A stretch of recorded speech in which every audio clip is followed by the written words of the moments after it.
Éric Blaine nous rejoint aussi d'ailleurs pour Swiss Life Gestion Privée. Bonjour Éric. Bonjour Guillaume, bonjour à tous. 8483 points à l'instant sur le CAC 40. On n'avait pas prévu en préparant cette interview ensemble qu'on serait en train de vivre un record en direct. Voilà. Je crois que c'est la première fois qu'on vit ensemble un record en direct d'ailleurs Éric. Ça fait plaisir. Hein. Ouais, ça fait longtemps qu'on se connaît, qu'on se côtoie. Ouais, c'est le premier record ensemble en direct avec Antoine. En plus la casquette, vous l'aviez déjà vu sa casquette en vrai? Ah non, celle-là par contre elle m'a surpris, elle est très belle.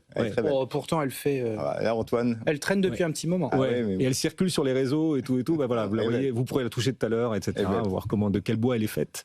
Bon, impressionnant. Donc ce record, on est presque à 8005 là sur le CAC, c'est le prochain objectif. Avec des valeurs fortes du CAC qui progressent. Le luxe, Moncler a publié, c'est positif. Le luxe est en hausse. Air Liquide aussi gagne 4%, c'est la plus forte hausse aujourd'hui.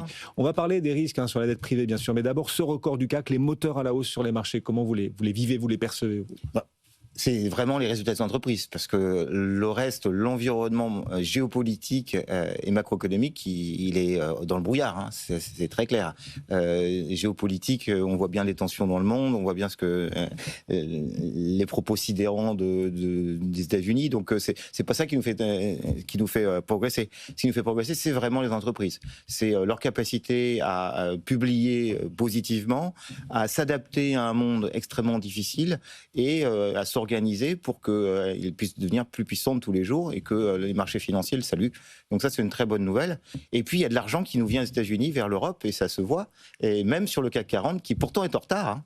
Donc on a un retour des capitaux qui s'étaient envolés vers les 7 magnifiques qui reviennent en fait sur l'ensemble des autres zones, inclus l'Europe et inclus la France. Et ça fait plaisir. L'Europe est en train de vivre en termes de flux entrants son meilleur mois historique là en ce mois de février. Meilleur mois historique. Alors il reste encore une semaine et voilà, il se passe un truc de très important et qui porte ce CAC à l'instant donc sur un nouveau plus haut. Antoine. Et Paris en profite singulièrement si on regarde le palmarès à la hausse quand même. Bon, alors séance à sorcière, donc c'est quelque chose d'important aujourd'hui.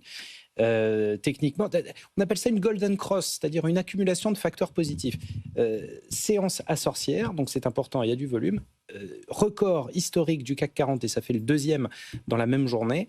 Et puis le palmarès, Air Liquide. Plus 3,86%, le chouchou des petits actionnaires. LVMH juste derrière à plus 3,5%, si ce n'est pas notre force et notre puissance, ça. Et puis si on regarde, l'ensemble du secteur du luxe est en hausse, l'ensemble du secteur bancaire. Euronext en profite pour gagner 3%. Même Euronext. Même Euronext, vous vous rendez compte vraiment.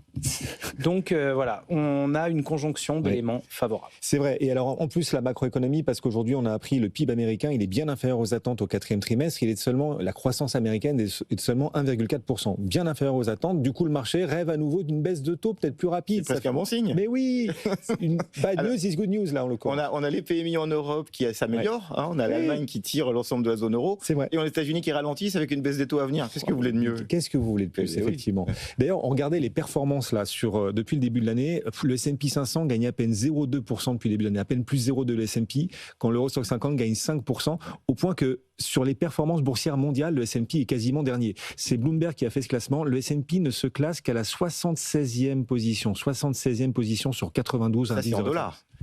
En plus. T'as raison. Donc c'est vraiment... Bah oui, on voit bien que les capitaux qui s'étaient investis aux États-Unis de façon massive sont en train de se replier vers leur propre zone parce que les perspectives sont meilleures et parce que l'insécurité américaine est tellement importante et la tech baisse. Donc forcément, il y a des capitaux qui vont voir ailleurs. Et à des endroits où notamment l'économie s'améliore, les PMI aujourd'hui montrent que la zone euro s'améliore. C'est vrai, les PMI donc qui accélèrent un peu sur un plus haut de 3 mois, surtout en Allemagne, le PMI manufacturier, l'industrie allemande qui commence à se réveiller, qui repasse positive à plus de 5 ans, donc en zone d'expansion, le PMI manufacturier pour la première fois en 4 ans en Allemagne. Ça c'est quand même une belle nouvelle quand même. Hein.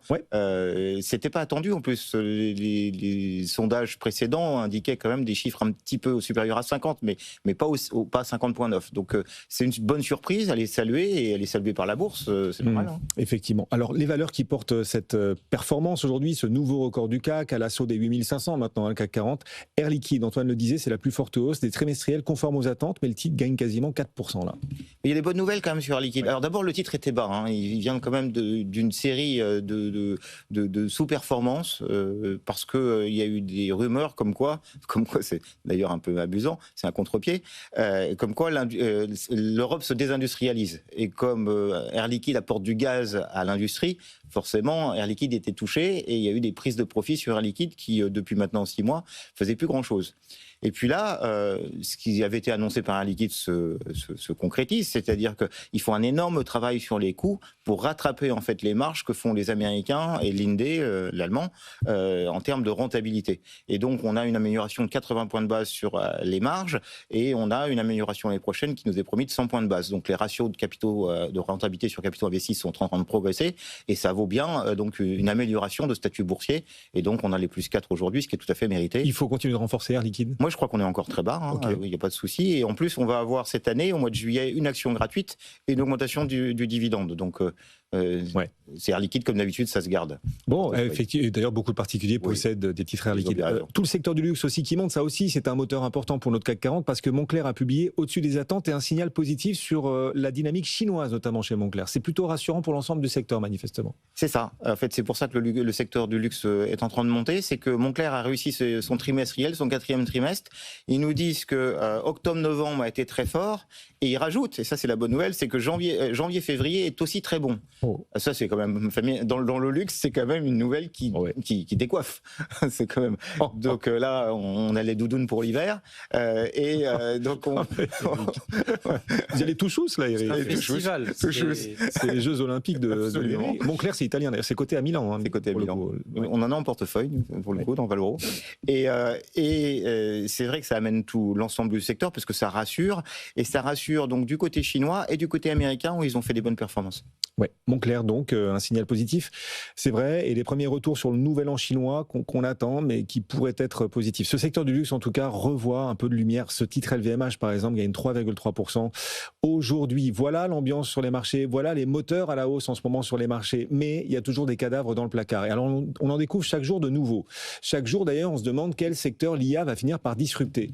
Alors, il y a les secteurs que l'IA va disrupter, et puis il y a aussi peut-être des classes d'actifs. On voit le marché du crédit privé là sous tension. Pourquoi ? Parce que Blue Owl Capital, un géant du crédit privé, vient de bloquer les retraits sur l'un de ses fonds destinés aux particuliers et un fonds justement très exposé au segment des logiciels en l'occurrence. On est toujours dans le scare trade et dans les secousses liées à l'IA. Oui, alors chez nous on disait cette nouvelle ce matin, Blue Owl Capital qui a des problèmes, qui gèle ses rachats, c'est des rachats trimestriels et donc il les gèle de façon indéfinie. Et donc Blue Owl qui gèle ses rachats, on se disait c'est pas très chouette. Non, c'est sûr. Ce qu'on peut voir, c'est que c'est un secteur donc de la dette, c'est pas des actions que détient Blue Owl, c'est le secteur de la dette privée. Donc ils ont financé des sociétés d'une manière générale, mais aussi un peu plus que la moyenne de sociétés de logiciels qui bénéficiaient du SaaS, c'est-à-dire de l'abonnement mensuel. Donc ces flux réguliers d'argent, en fait, allaient venir payer la dette, la dette qui était émise. Donc ça me semblait assez sûr. Mais vous avez vu, l'intelligence artificielle dit qu'aujourd'hui, les logiciels seront beaucoup moins rentables demain. Va remplacer même l'intelligence artificielle va remplacer ces sociétés de logiciels au sens large. C'est contestable, mais c'est une idée que se fait le marché en tout cas. Alors, ce qui a été dit quand même par Blue Owl, c'est qu'ils avaient 8% de logiciels en portefeuille. Donc 8%, c'est important, mais c'est pas non plus 50%. Donc, faut peut-être raison garder. Le titre a perdu 25% depuis le début de l'année. C'est un peu le cas aussi pour Blackstone et Apollo. KKR est dans le coin. Donc c'est vrai que on voit bien que c'est un désastre boursier, en tout cas, du côté des logiciels, Salesforce, Dassault Systèmes, SAP, la bourse a très peur. Est-ce que c'est des peurs irraisonnées ? Certainement pour partie, mais en tout cas là, clairement, il y a des retraits. Il y a 60 millions de retraits depuis qui ont été refusés. Ça prouve bien quand même que c'est la dette illiquide, quand elle est coincée, on peut pas retirer son argent. Effectivement, voilà. Alors la question, c'est quelle exposition les grands acteurs du private equity ou de la dette privée ont vis-à-vis des segments qui risquent d'être disruptés par l'IA. C'est une vraie question. 8%, la réponse de Blue Owl. Blue Owl Capital, effectivement. Blackstone peut-être plus. Bon, on aura l'occasion d'y revenir. On reparlera justement de ces thématiques dans la suite de BFM Bourse. Peut-être que même les contrôleurs fiscaux seront remplacés par l'IA, figurez-vous. Bercy. Alors je vous donne l'info. Bercy passe un cap sur les contrôles fiscaux enclenchés par l'IA. L'an dernier, en 2025, son logiciel de data mining boosté à l'IA a permis de déclencher la moitié des contrôles fiscaux de particuliers en France. Un objectif atteint avec 2 ans d'avance, nous dit le média La Lettre. Ouais, mais c'est très clair que dans nos métiers, et dans ces métiers donc administratifs, comptables et contrôle de gestion, budget, finance, l'intelligence artificielle nous aide beaucoup. Et c'est vrai que ça améliore la productivité. C'est ça. On a grandi avec des contrôleurs fiscaux qui devaient décrypter des dossiers en papier. Voilà qu'arrivent des IA qui analysent toute votre vie en 3 secondes, quoi. C'est ça. C'est un truc de fou. Et donc, ça aide à réglementer, c'est sûr. Oui. Éric Blaine nous accompagne régulièrement, Swiss Life Gestion Privée. On a vécu ce record ensemble. C'est notre premier ensemble, Éric, et en direct. Plaisir partagé. Bon retour.